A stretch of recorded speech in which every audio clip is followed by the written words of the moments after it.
Hello दोस्तों, आज इस वीडियो में हम बात करेंगे कि ट्रांजिट रिमांड क्या होती है, यह कब और कैसे मिलती है। ऐसे कौन से केसेस हैं जिनमें ट्रांजिट रिमांड की आवश्यकता पड़ती है। दोस्तों, आमतौर पर हम लोगों ने सुना है कि पुलिस रिमांड, पुलिस कस्टडी और जुडिशियल कस्टडी क्या होती है, लेकिन आज इस वीडियो में हम बात करेंगे कि ट्रांजिट रिमांड क्या होती है और ये किन केसेस में दी जाती है, कब और कैसे मिलती है। तो दोस्तों, शुरू करने से पहले आप सब लोगों से मेरी एक रिक्वेस्ट है कि अगर अभी तक मेरे चैनल को सब्सक्राइब नहीं किया तो प्लीज चैनल को सब्सक्राइब करें और वीडियो को लाइक करें और ज्यादा से ज्यादा शेयर करें, ताकि आप लोगों की तरह अन्य लोगों तक भी यह वैल्यूएबल जानकारियां पहुंच सके। तो चलिए दोस्तों, शुरू करते हैं।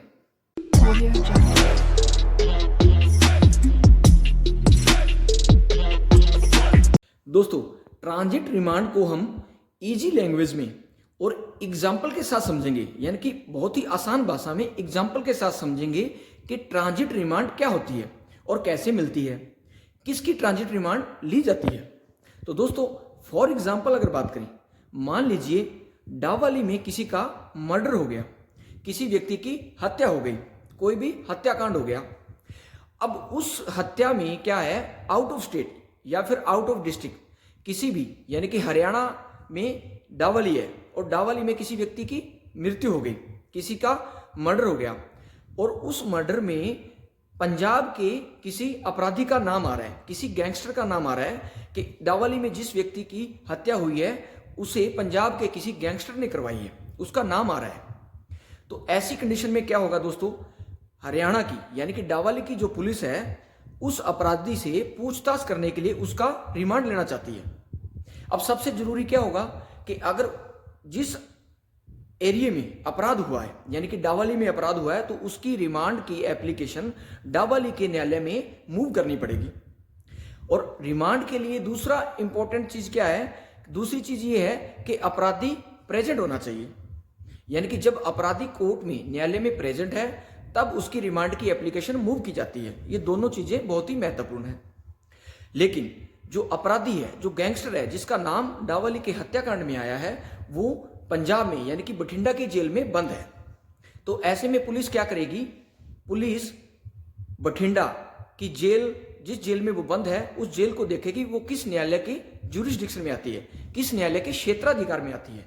तो हरियाणा की पुलिस क्या है, डावाली की पुलिस क्या है, उस न्यायालय में एक एप्लीकेशन मूव करेगी जिसे हम क्या बोलते हैं, ट्रांजिट रिमांड।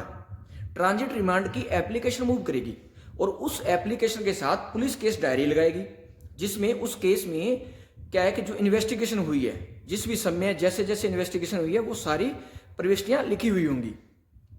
अब उस ट्रांजिट रिमांड की एप्लीकेशन के साथ पुलिस डायरी लगा के उस न्यायालय में ट्रांजिट रिमांड की एप्लीकेशन मूव कर देती है। अब उस न्यायालय को देखना है कि क्या उस अपराधी की इन्वेस्टिगेशन हरियाणा पुलिस द्वारा करना अनिवार्य है या नहीं। अगर उस न्यायालय को लगे कि अनिवार्य है, इन्वेस्टिगेशन करना जरूरी है, तब वो उस ट्रांजिट रिमांड की एप्लीकेशन को अलो कर देती है, यानी कि परमिशन दे देती है। तो ऐसे में हरियाणा पुलिस उस अपराधी को अपनी पुलिस कस्टडी में लेके उसे डावाली के न्यायालय में पेश करती है और उसकी रिमांड की एप्लीकेशन मूव करती है और उसकी रिमांड मांगती है।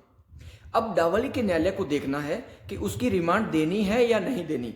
देनी है तो कितने दिन की देनी है, 2 दिन, 4 दिन, 6 दिन, 10 दिन। जितने दिन की रिमांड, उस न्यायालय ने 8 दिन की रिमांड दे दी तो 8 दिन की रिमांड के लिए वो पुलिस के पास रहेगा, पुलिस कस्टडी में, उससे इन्वेस्टिगेशन यानी कि पूछताछ होगी। तो दोस्तों, इस केस के माध्यम से, एक एग्जाम्पल के माध्यम से समझा हमने ट्रांजिट रिमांड क्या होती है।